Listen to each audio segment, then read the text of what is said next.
So my name's Jessica Mathews. My company is Dancing Zebra Safari Company. I own it. And I'm from Granite Bay, California, just east of Sacramento. And what do you specialize in? Here in Dancing Zebra Safari, we love Tanzania, the Serengeti, the Great Migration. That's like our love and our specialty. But we also do other East African countries like Kenya, Uganda, Rwanda, and then we started doing Botswana, Zimbabwe, South Africa.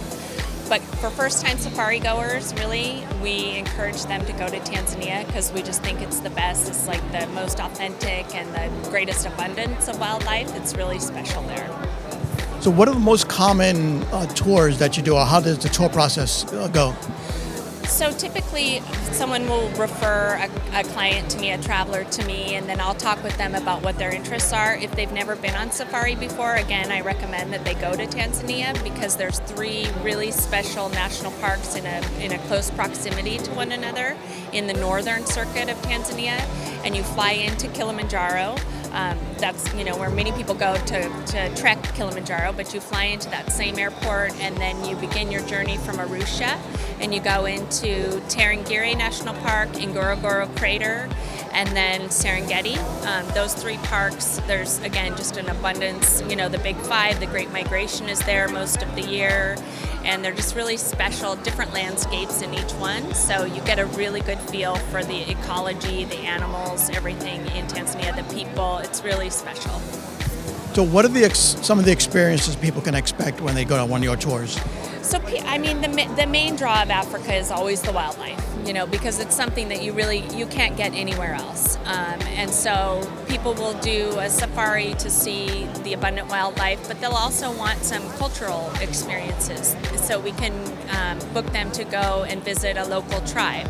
And some of those experiences can be more sort of canned, and we make sure that ours are authentic. We don't send our clients to mass tourism places, so they'll go and they'll actually get to go into like a Maasai boma and sit in a hut with a woman while she's explaining in her language how her fire is in the middle of just this round hut that's made out of cow dung and grass and mud, and that's how they live. So you really get the feel for what it's like for these tribes who live very similarly to how they've always lived. So that's really special. You can also do like a hot air balloon ride.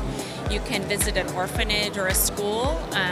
A lot of our clients from America like to bring supplies to donate, to the schools. There are conservation efforts. There's a wonderful elephant orphanage in Kenya that a lot of people have heard about, the David Sheldrick Wildlife Trust. So you can go and visit elephants who've been rescued and that are going to be rehabilitated to go back into the wild. A lot of people go to the beach afterward. They'll go over to Zanzibar and have an Indian Ocean. They go diving, just have beach time. They go to Seychelles after safari. There's really a myriad of things that you can do.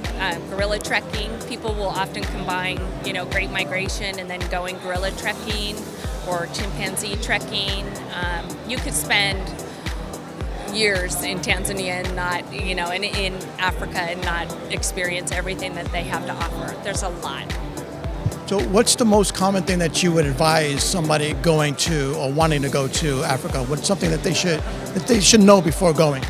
I would say most important thing is to plan ahead, because people do book their trips like a year in advance.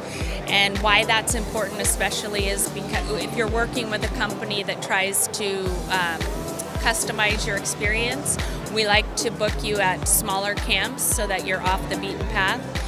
If you wait till the last minute to plan your trip, then the only options that are available to you are sort of bigger lodges with a lot of people.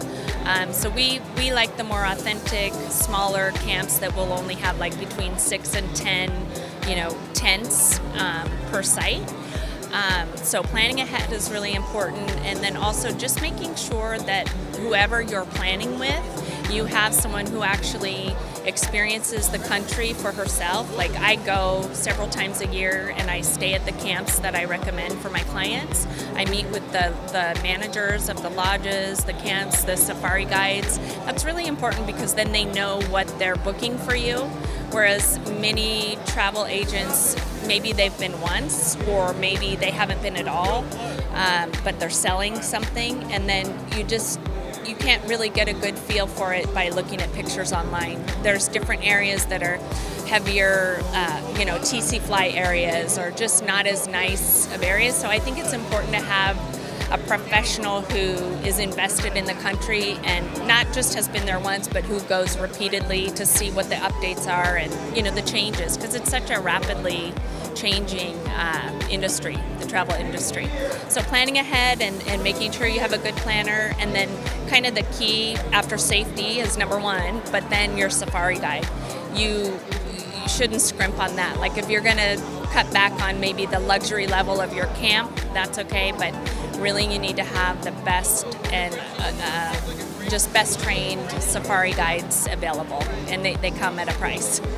So where can people find more information about your business? So my website is dancingzebrasafari.com.